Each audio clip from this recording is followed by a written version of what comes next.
special council meeting on May 14th, 2015. First of all, we will excuse the mayor and council members Glover and Richens, who are all traveling out of town. We have 2 action items on our agenda this morning, and I don't believe there are any requests to speak from the public on any of the agenda items, and so we'll have the Mike and Larry show. Good morning, Vice Mayor and council members. My name is Mike Kennington, the Chief Financial Officer. With me is our financial advisor for the city, Larry Givens from Wedbush Securities.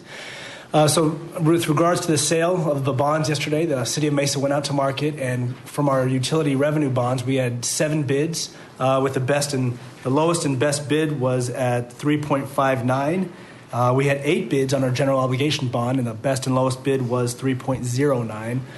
So we had a lot of interest in the bonds, and we had very good rates as well. I know Mr. Fincher has some questions about the bond market in general for Larry, I think. I was just curious, how it seemed like the bond market's been kind of sketchy of late, or maybe it's just week to week. What's your perspective on that? Vice Mayor Kavanaugh, Councilmember Fincher, it's been very tumultuous the last few weeks as you've seen rates go up and down. But as Mike reminded me, this time last year, we look at the 10-year Treasury bond as kind of our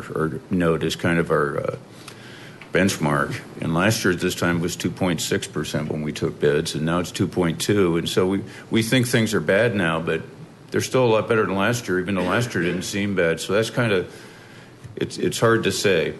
The longer-term bonds are weakening quite a bit because of the unraveling of certain positions large hedge funds have taken and so forth, and I won't go into that. The duration play is over with.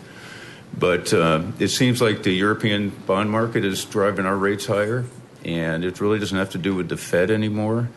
And maybe this is the normalization of rates, I'm not sure. But these bids that were received yesterday are really very favorable. And we don't usually like to say this, but the same firm won both bids, and they were very aggressive.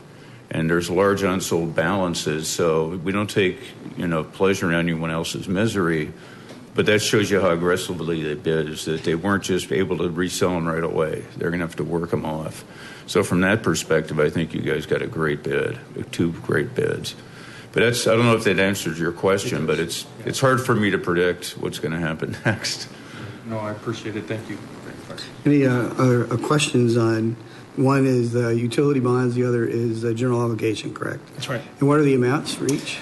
General obligation is $13.7 million, and the utility system revenue is $30.2 million in par. Any other questions or comments? I think we can approve them with one motion, or should we do 2? Yes, you can, Vice Mayor. Okay. Are there any motions? So moved. Any further discussion? If not, all those in favor signify by saying aye. Aye. All those opposed, and the motion carries. So thank you all very much. Good job. And so now we'll entertain a motion to adjourn the special council meeting. Moving second, all in favor say aye. Aye. All opposed, that motion carries. Now we will convene the study session for May 14th. And again, excuse the mayor and council members Richens and Glover. And the